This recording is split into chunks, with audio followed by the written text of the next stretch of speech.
The following is a Comfortably Zoned Radio Network production.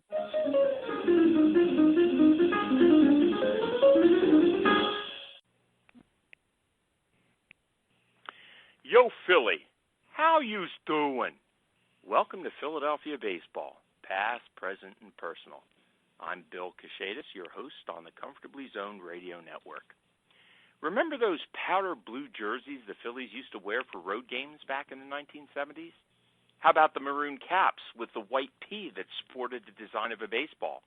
Or the white woolen jerseys with thin red pinstripes and Phillies written in red script across the chest?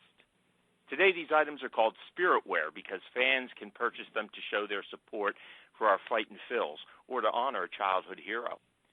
Of the 94 baseball jerseys I own, 40 of them represent various eras of Phillies history. Many were produced by Mitchell & Ness Nostalgia Company. Established by Frank P. Mitchell and Charles M. Ness in 1904, Mitchell & Ness is the oldest sporting goods business in Philadelphia. As early as 1933, the company began making uniforms for the Philadelphia Athletics, Eagles, and Phillies. In 1988, Peter Capolino, then CEO, renamed the business Mitchell & Ness Nostalgia Company.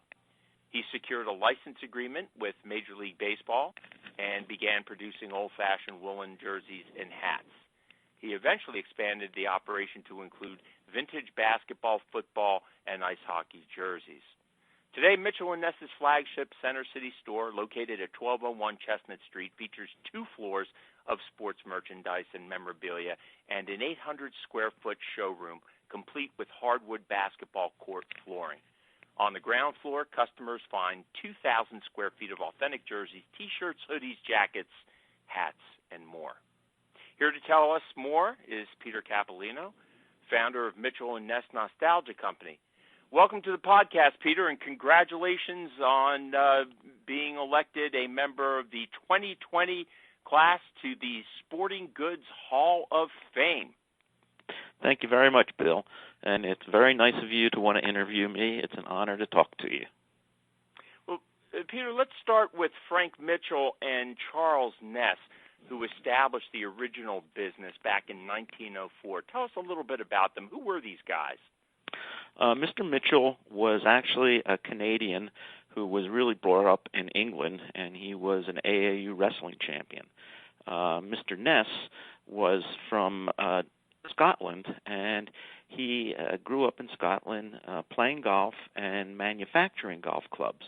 And in 1904, Mr. Mitchell and Mr. Ness merged and formed the company that we now know of as Mitchell & Ness as a golf and tennis company.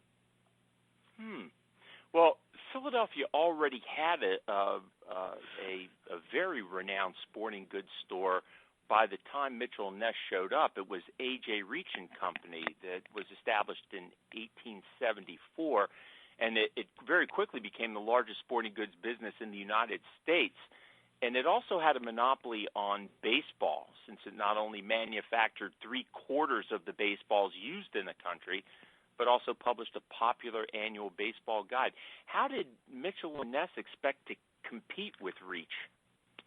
Well, by the early 1920s, Mr. Mitchell and Mr. Ness expanded the business into selling to high schools and colleges. So Reach was not a competitor; they were actually a supplier to Mitchell & Ness. And you would see their baseballs and gloves and other forms of equipment that Mitchell & Ness would sell locally to high schools and colleges throughout the Delaware Valley. But Mitchell & Ness's contact with team sports probably goes back all the way to the very early 1920s, when they were also able to not manufacture, but order uniforms from other companies like Spalding or like McGregor or Goldsmith.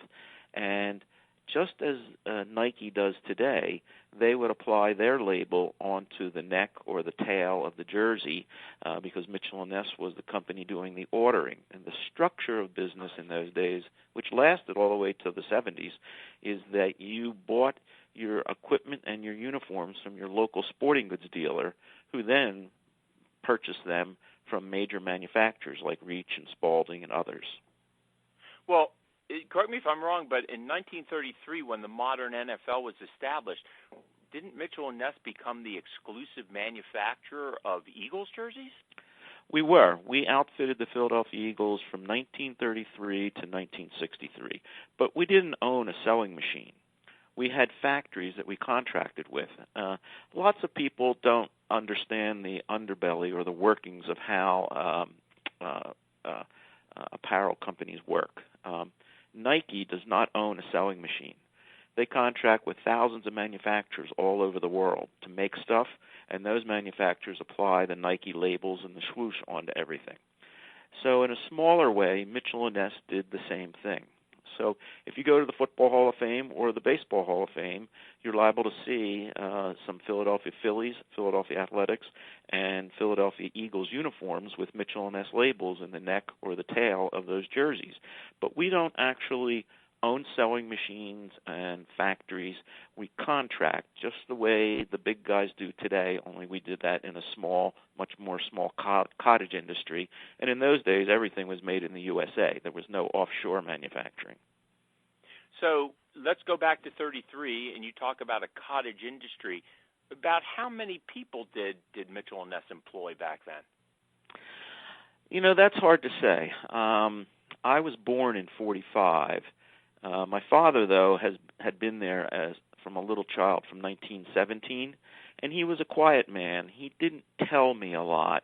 I have records of what we made and what we sold, but I really wouldn't know the exact number of people that he employed. Now, my company, at its largest by 2003, we employed 170 people, but those people were in distribution centers, warehouses, shipping, retail, mail order, and email business. But I can't honestly say how many employees there were back in the early 30s.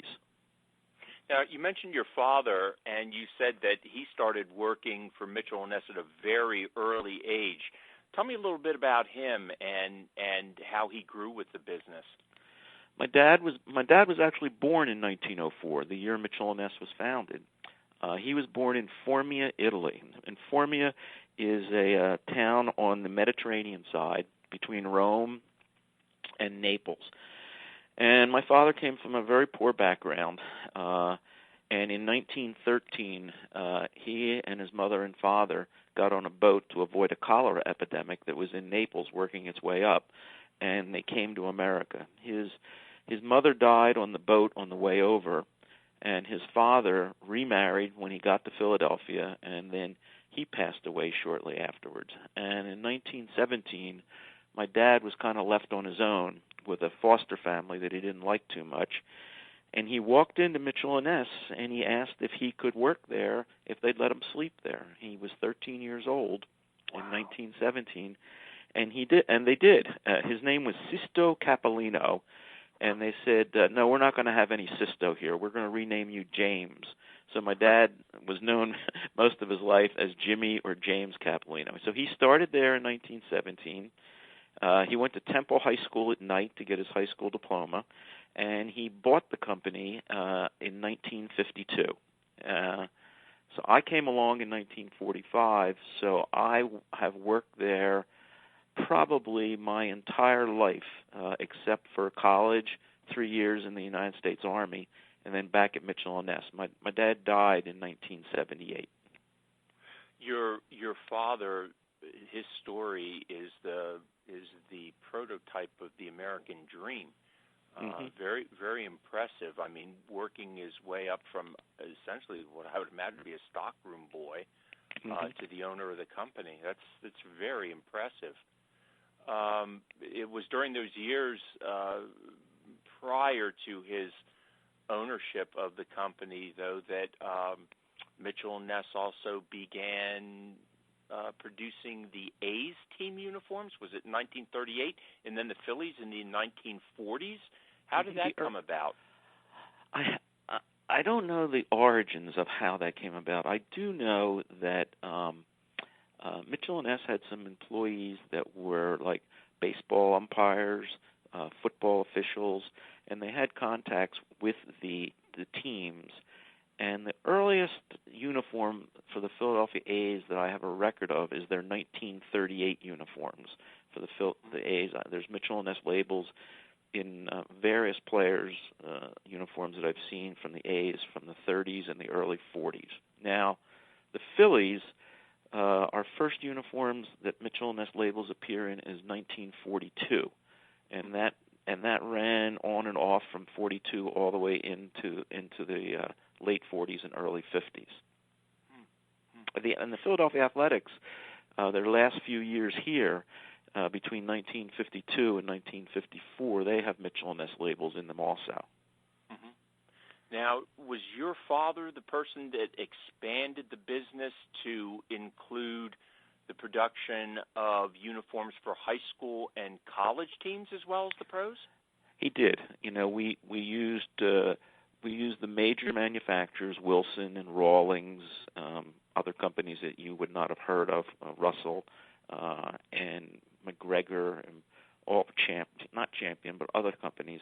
And he expanded it greatly. We probably, when I arrived in 1970, after I got out of the Army, we probably had about 900 high schools and colleges that we sold uniforms to. Now, is that across the country, or is that just in the southeastern Pennsylvania area? Southeastern Pennsylvania area. Wow. We were very regional. Although, we did do a lot of stuff with the New York Football Giants as well as the Philadelphia Eagles and the Washington Redskins in the 60s. No kidding. What were some of the high schools and colleges you outfitted? All the Interact schools. So Haverford School, everything. For probably 30, 40 years, all the sweaters and uniforms that all those kids wore. Do you remember Thatcher Longstreth? Oh, yeah. He used to tease me and talk about all his Mitchell & Ness uniforms that he had, and I think he was a Haverford School product, wasn't he? Yes. Mm-hmm. Yeah. And I'm sorry. Go ahead. We did a lot with University of Pennsylvania. George Munger was a friend of my father. He was a famous coach there. And we did lots of uniforms with Penn and all their varsity sweaters. And it was a lot of fun. I enjoyed it immensely. We did a little bit of Villanova, not much Temple, and every once in a while I see a Mitchell & Ness label on some football jerseys as early as the late 1920s and early 30s that come out of the South. And my dad didn't tell me about anything, and I have no recollection of how in the world they got there. So it's some things, it's a bit of an oral history, and if my dad didn't tell me what was going on, it's just a mystery how those labels showed up. Mm-hmm. Now, it was also in the 70s that your father expanded to include field hockey equipment and ski gear. Why did he make that decision? Well, no. The ski gear we did from probably 1955 all the way until 1983. And my father hired a few European skiers, and we opened up a ski store in our business. We did ski rentals. We ran the Camelback retail and rental operation in the Pocono Mountains from 1963 to 1983.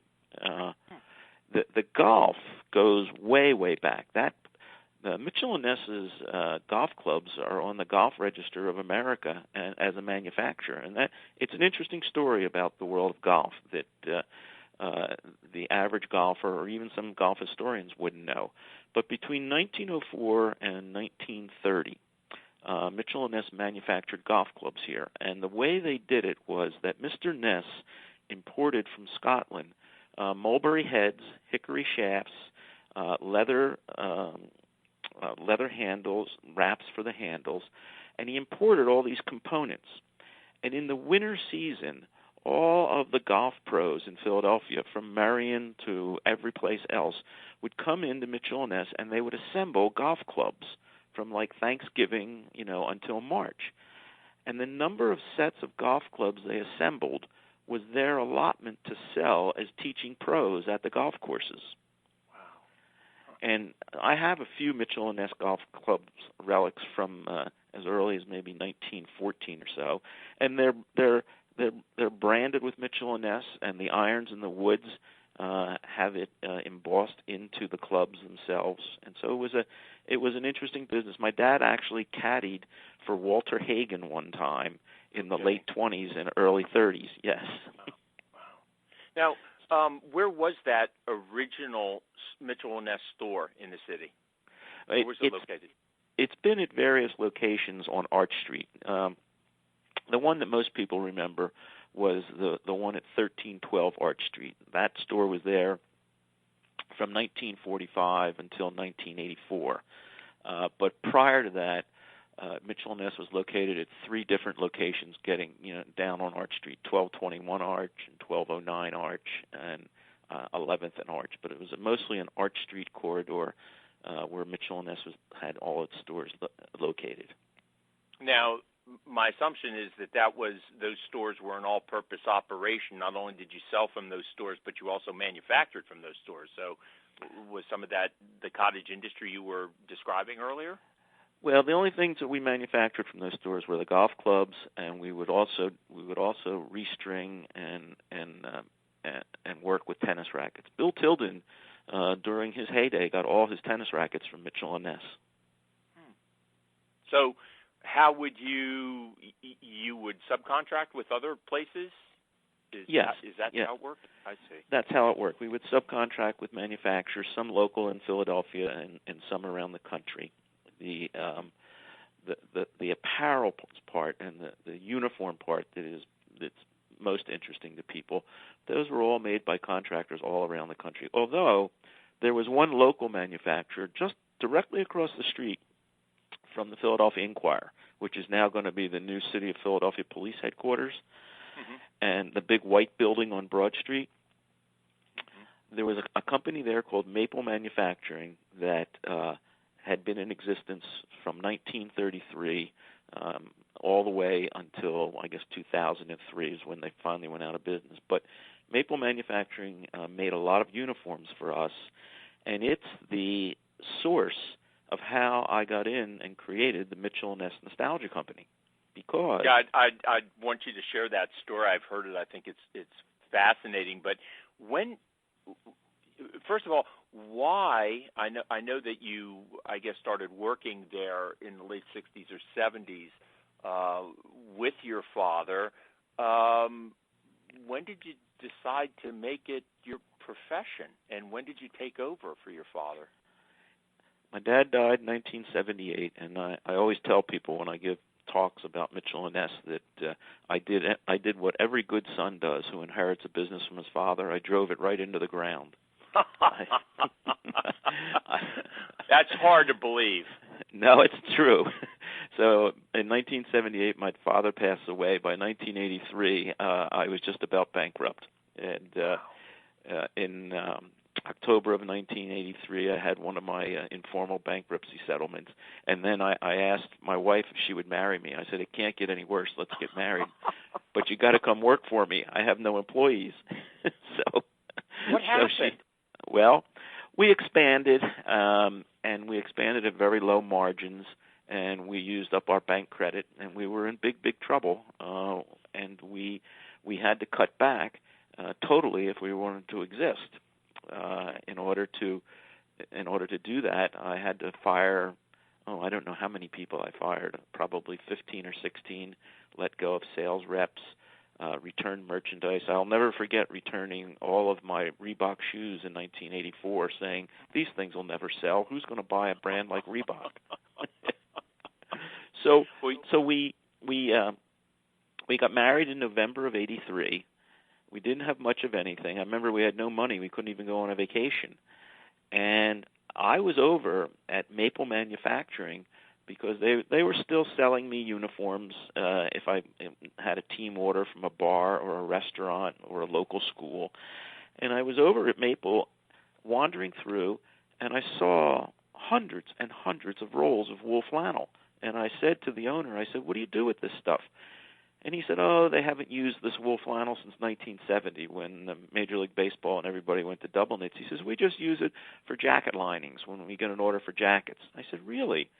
And I saw white and I saw gray, and I saw white with red pinstripes, and white with royal blue pinstripes, and white with navy pinstripes, and I saw some other odd colors. And I looked at this stuff, and coincidentally, I had been repairing at Maple some collectors' wool flannel baseball shirts that were worth a lot of money. And when I saw all this flannel, and I knew I was repairing jerseys, I would say to the customer who would bring in, I remember a Bob Skinner Pittsburgh Pirate vest, and I remember a St. Louis Browns jersey of Roy Sievers, and I was repairing the felt lettering and some of the piping, and I said to the owner of Maple, I said, "Do you think you could make me 6 of these while you're repairing this real one with that wool flannel?" And he said, "Sure." So I would repair the jersey.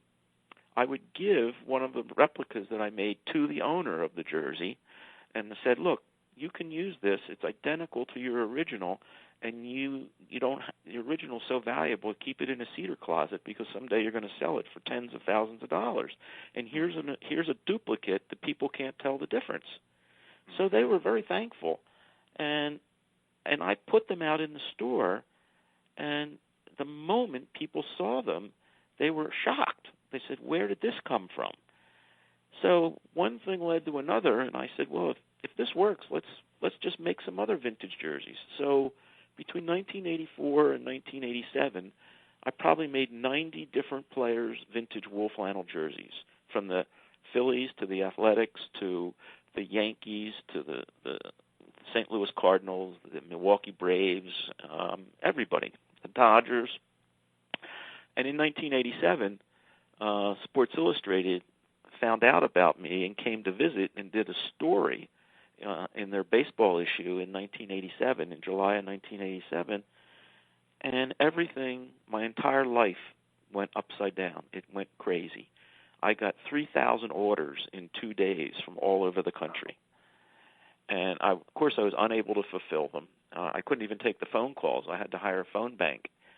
But that went crazy, and then Major League Baseball came along and sued me. Wow. And I had no idea. I had no idea. They threatened. They didn't. Peter Uberoth was the commissioner of baseball at that time.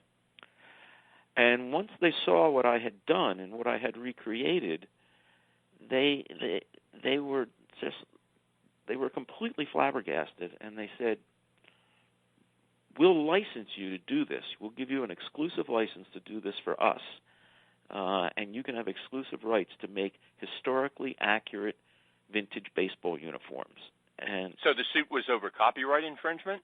Yeah, it was over, and there was no lawsuit. It was just a threat of a lawsuit. Okay. And then they called us up, and I had a couple benefactors here in Philadelphia who knew Peter Uberoth, and I got some good character references, and I went up to New York with my wife, and after the meeting I looked at my wife and I said, "Fran, I think we're going to get rich." And so I said, "I can't believe this." So we came back and started in earnest to manufacture, and at this time I used a lot of contractors around the United States to manufacture wool flannel baseball shirts. I guess I got up to 300 or 400 different players in the early 90s, and it was just incredible. Now there's also an industry of lettering and embellishments on jerseys, patches and logos and lettering that also exists, and I had a network of them from my previous experience making team uniforms for high schools and colleges. So that network of manufacturers and lettering houses made it possible for me to easily transform my knowledge of how to do a college base. Instead of making the University of Pennsylvania's 1969 uniform, I made the New York Mets 1969 uniform, and I knew how to do that. So it was a great education and a transition into a world that I never thought that I would get close to.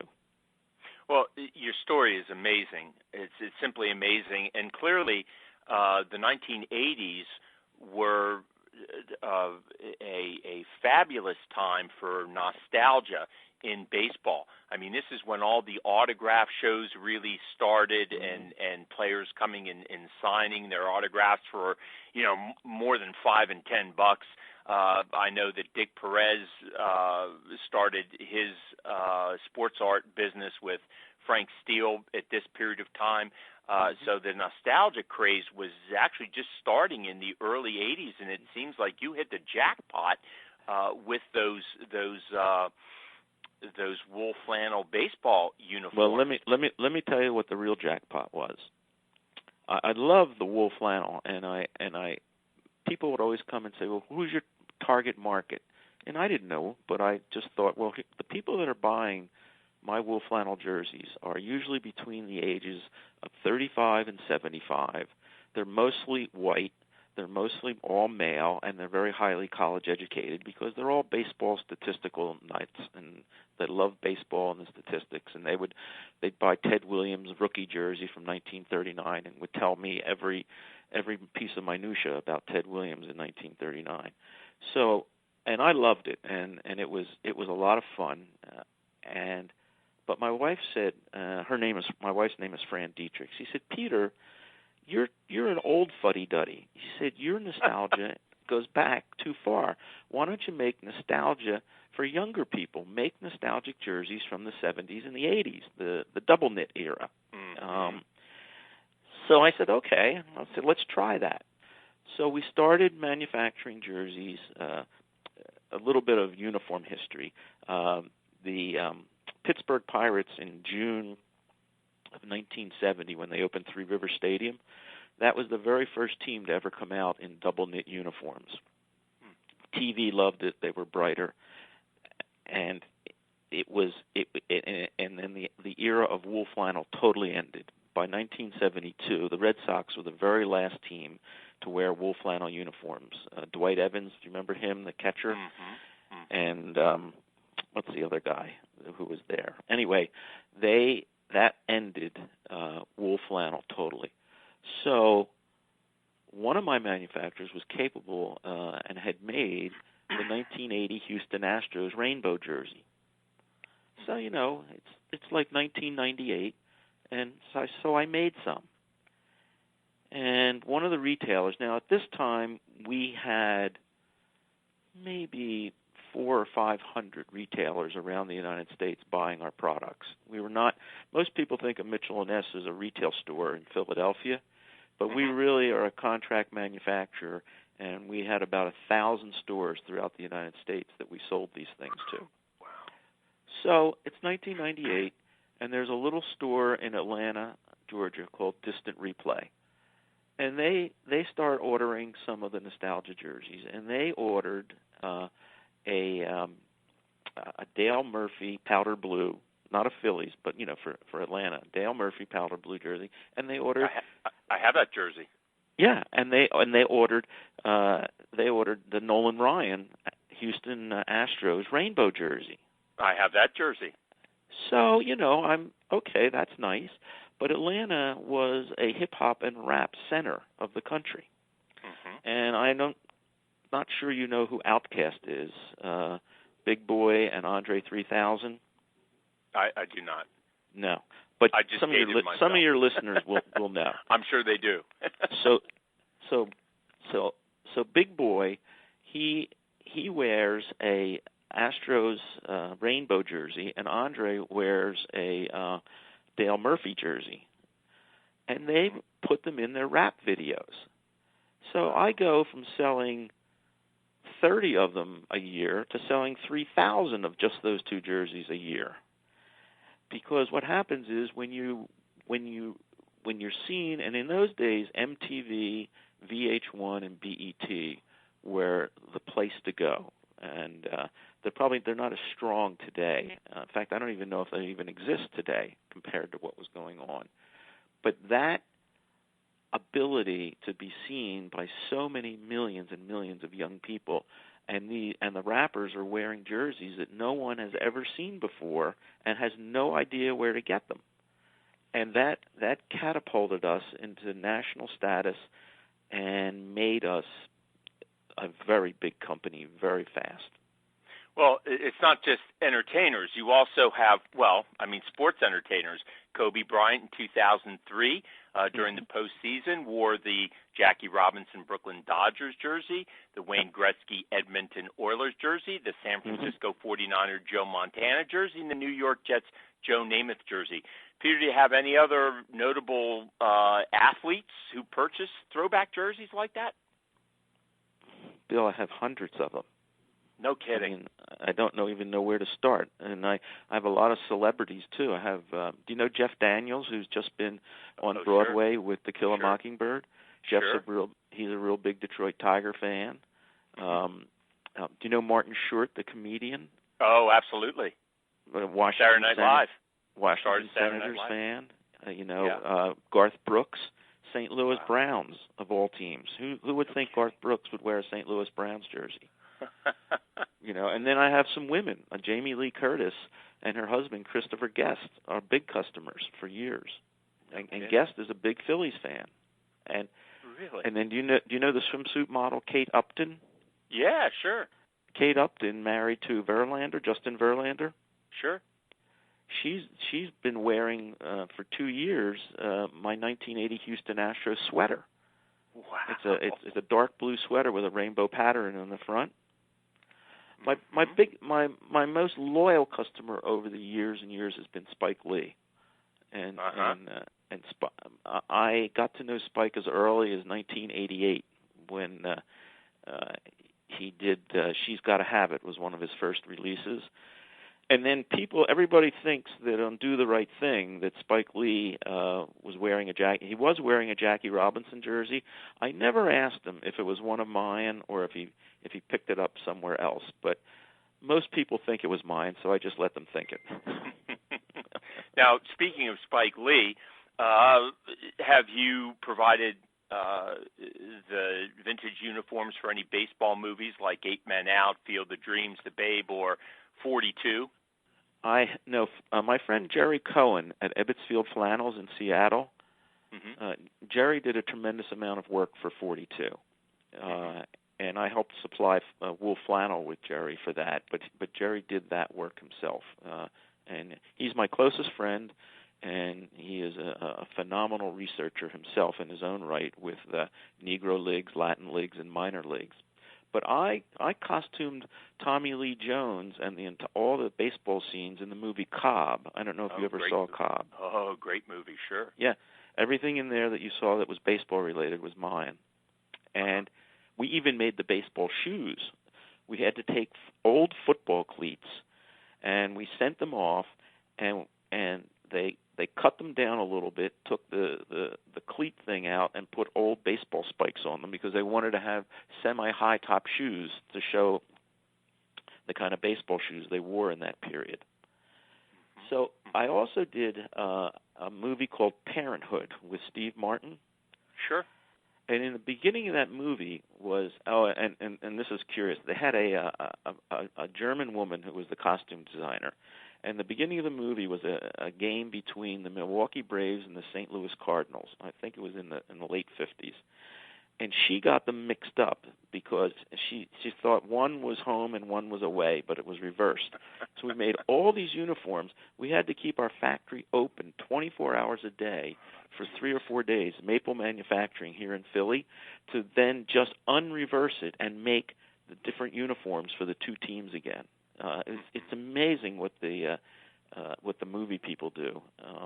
So they're the only two movies. I mean, Spike Lee has worn my jerseys in movies. He's put in Mo Better Blues. He had people wearing it in different. I think it was a New York Giants jersey, and quite a few other movies.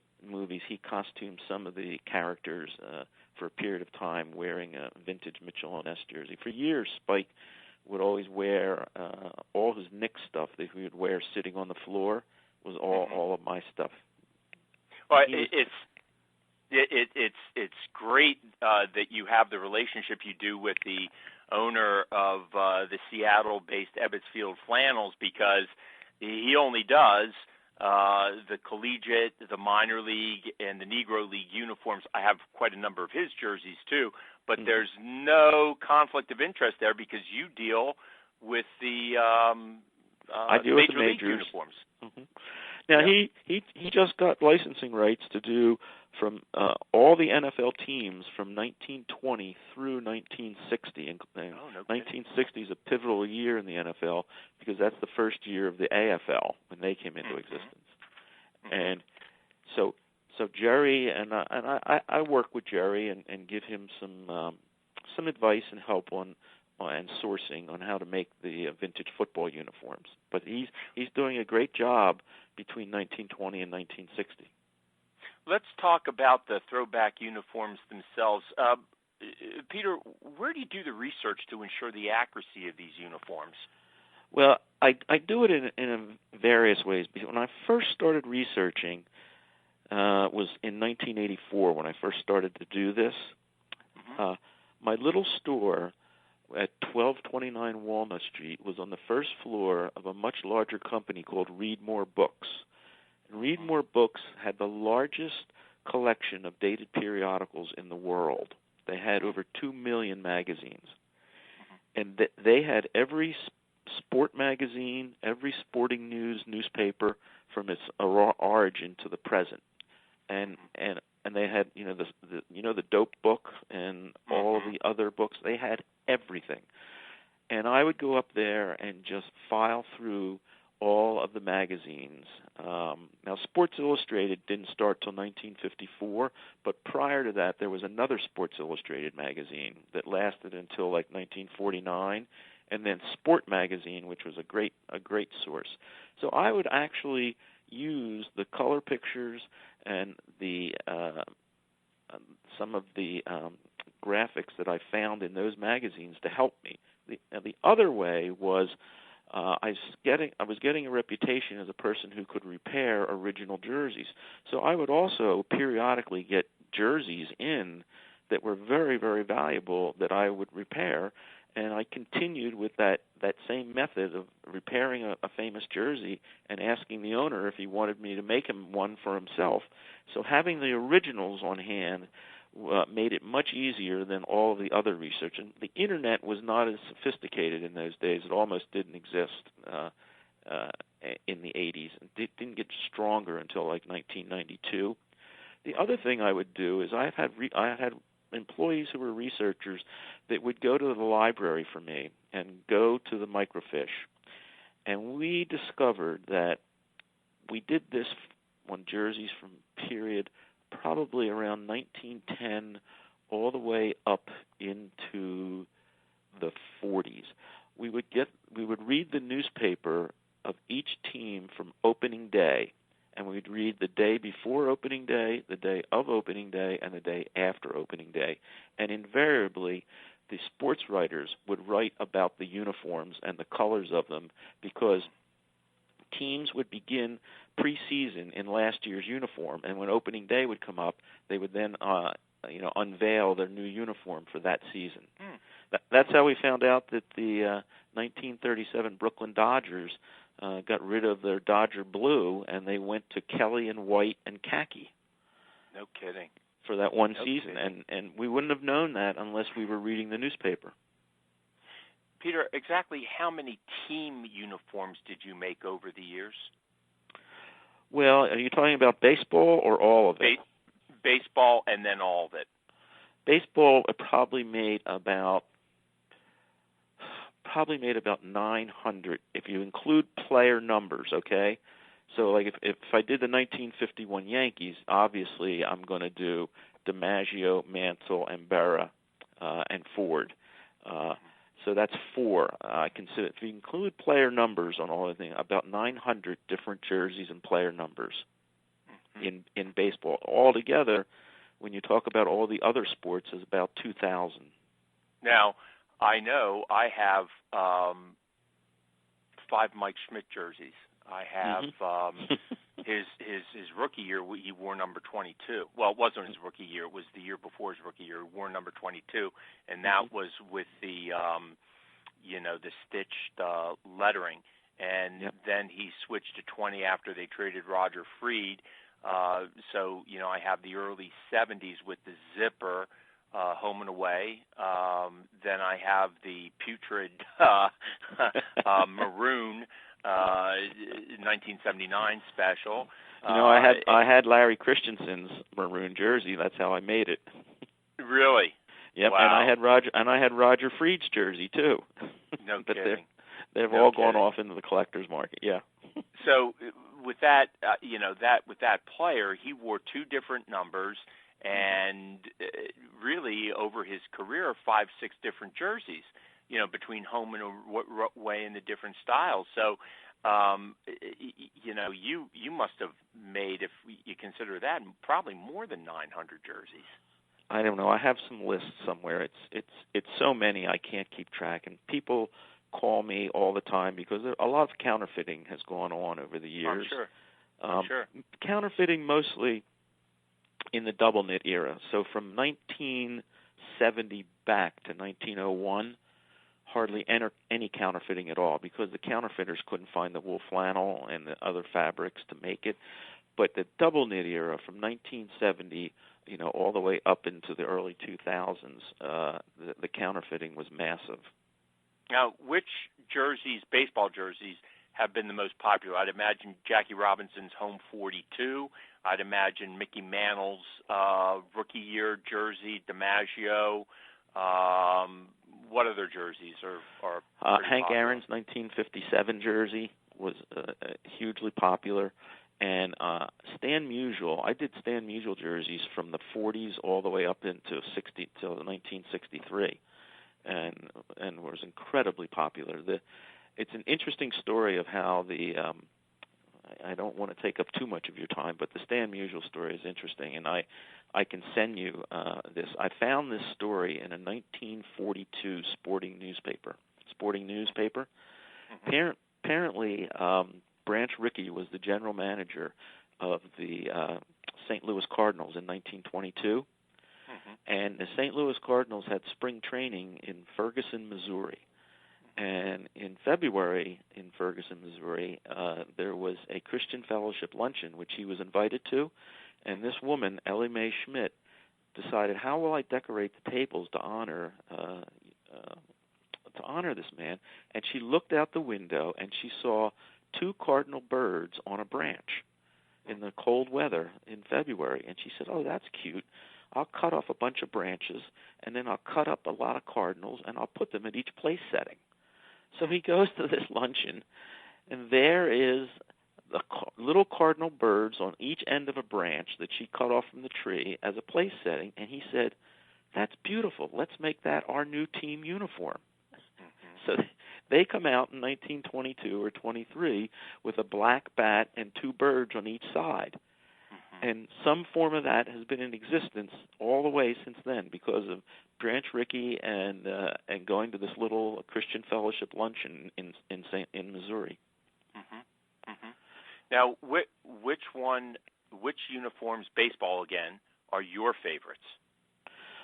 The Cardinals jersey is my favorite jersey by far. The 1946 jersey, the 1944, 42, and 43. I just love those jerseys. My second favorite jersey is probably the 1948 Phillies, the rookie jersey for Richie Ashburn and Robin Roberts. It's beautiful. And then the third is the 1950, and that has the hidden P, which the Phillies still do today when they went back to that style. There was always three Ps on the 1950 Phillies jersey. So when you buttoned it, and it was unbuttoned, you'd still see PHIL when it's unbuttoned. And so they were cool, and I enjoyed making them and people liking them. One of the things that I liked in this business so much was making people happy and stirring memories and making something good enough that it actually triggered a memory, because that was my goal and my standard. If I made it well enough to trigger a childhood memory, I knew I had done a good job. No, you've done a good job. You've triggered a lot of memories for me, and apparently the Phillies too, because they used that 1948 uniform as their Sunday home afternoon uniform. Now, you also mentioned that you hit the lottery. when you discovered the call for these vintage uniforms, and the public demand really grew in 1999 when you expanded in. It grew exponentially because of the world of hip hop and rap music, and because of television. And I had no idea. The story that I like to tell the most is a football story that is sort of symbolic of what happens in football. And I'm not going to talk about the Eagles for this minute. I'm going to talk about the Washington Redskins. In football, there was a player that I like the history of football as much as I do baseball and basketball, but football, because I grew up essentially inside the Eagles locker room, I liked a football player named Slinging Sammy Baugh, quarterback for the Washington Redskins. Mm-hmm. And the reason I liked Baugh was because in the 40s, he led the league in passing yardage. He led the league in passing completions. He led the league in touchdowns. He also led the league in punting, and his league average for a season for punting wasn't broken until 1917. He was also the safety, and in, I think it was 1943 or 48, he led the league in interceptions. He had 11 interceptions, and I just love Sammy Baugh. So I made his jersey. I didn't care. It was maroon. It was really ugly. Plain, had a number 33 on the front and back. You'd think it came from like a prison league or something. And so I made it. And so somehow Jay-Z gets a hold of it, and he wears it in a video called Girls, Girls, Girls. And that video is played 30 to 60 times a day for a good 18 months to 2 years. It was so popular, and Jay-Z was so popular. This was the period 2001, 2002, 2003. I was paying, and this is something else the general public doesn't know, when I make people's jerseys, I pay the player a royalty as well as paying the leagues. Mm-hmm. So anyway, I'm paying Sammy Baugh a 9% royalty on the wholesale price. He's getting royalty checks of $3,000 to $5,000 a month for almost 2 years. He calls me one day. He lives on a mountain, south of the mountain in Rotan, Texas. And he calls me one day, and he says, Peter, I have no idea why you're sending me all this money, but it's more money than I ever made in the NFL, and I just want to thank you. And I said, Sammy, you're a legend. You'll never be forgotten. And wow. Sammy died, I think Sammy died in 2009. And I never could tell him why his jersey was such a big seller. I just wanted him to know that he was always remembered. That's a great story. Your expansion in '99, you expanded into the history of the NBA, introducing the hardwood I expanded in 1998 into the NBA. Oh, it was 98. Okay. Yeah, and then 99 into the NFL, and then 2000 into the NHL. Okay, and by 2003, $40 million we were making in annual sales. Is that correct? Yes, it was crazy. Mm-hmm. That is crazy. What changes did you have to make in order to sustain that kind of growth, Peter? Well, the first thing we had to do was computerize. We didn't even have a computer in 1992. So as we were getting bigger and computer systems were getting more sophisticated, we had to computerize the company so that we could handle all the incoming orders and outgoing sales. But the other thing we had to do is we had to go from a 1,500 square foot store where we shipped everything to a 48,000 square foot warehouse and distribution center that had to be set up and built in about 6 months or less. And we did that down at Front and Brown Street on the Delaware River here in Philadelphia. And that distribution center, we operated 3 shifts around the clock to keep that thing running. Wow. And I was lucky enough that I had some good people and some young people who were ingenious enough to help me build that distribution center, and I had the loyalty of a lot of manufacturers who were willing to make me, and for me, vast volumes of things based on a handshake and a trust rather than letters of credit or bank notes. And so it was a labor of love and friendships that enabled me to grow so fast from a small mom-and-pop operation to a relatively small regional national business. I mean, $40 million a year is not a huge business, but for a small businessman like me, it was huge. Mm-hmm. Now, you sold the business to Adidas. Was that in 2008? Yes, I did. I sold it in 2008. Why did you sell? Well, it was interesting. My wife and I have been married for 37 years. We have no children, and I don't have any heirs to leave this business to. But, I have to be honest with you. The business grew so fast to 2003, 2004, 2005. But what I thought was a continual love of sports that would never end was really I was in a fashion business and I did not know it, because the fashion business was everyone buying these jerseys. I mean, some people owned hundreds of them. I have one guy in Edmonds, Washington, that owns 1,200.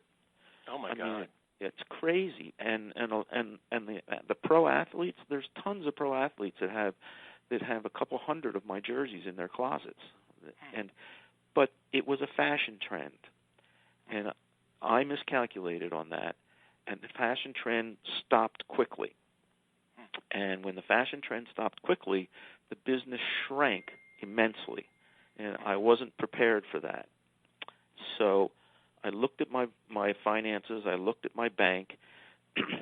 Adidas came along and said, "We'd like to buy your business." And when Adidas purchased my business, it enabled me to help me fulfill all my commitments to banks, to suppliers, give me a really good retirement. And it was time to sell the business, because from 2008 into 2016 or 2017, let's say almost 10 years, say 2008 to 2018, the business transformed into a more fashion business and a more headwear-centric business. There's probably 3,000-4,000 stores around the country, in Europe and South America, Latin America, and Canada that are all carrying Mitchell & Ness headwear. So it was a cycle.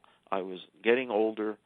There was a lot going on, and I decided it was, rather than to try and refinance and reorganize, I didn't need to do that. I had enough money, so I sold the business to Adidas, and they kept me on for 4 years, and then they resold it in 2016 to a venture capital in Washington, D.C. called Juggernaut Capital, or Juggernaut Partners.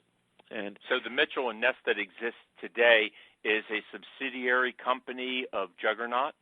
Yes. Okay. It's run by a man named Kevin Wolf. And Kevin comes out of the Asics Tiger industry and Nike. Kevin was a big executive at Nike and then at Asics Tiger. And he's running the company now. And I think, they're doing very, very well. They're in the I know they're well over $100 million worth of business a year, maybe much more. Fascinating story. We've been speaking with Peter Capolino, founder and former CEO of Mitchell & Ness Nostalgia Company. Peter, thanks for being with us. It was a blast. Well, thanks for listening to my story, and it's always interesting to sort of recount it and talk about it again. So I appreciate the time. Hey, you're welcome. And thank you, Philly fans, for tuning in. See you next week for another podcast of Philadelphia Baseball, past, present, and personal. This is Bill Kashatus, rounding third and heading home on the Comfortably Zoned Radio Network. The proceeding has been a Comfortably Zoned Network production. You are advised to keep your dreams wet, your humor dry, your children and grandchildren out of military recruiting offices and off the laps of clerics who wear dresses. Thank you for listening, everyone. Happy trails.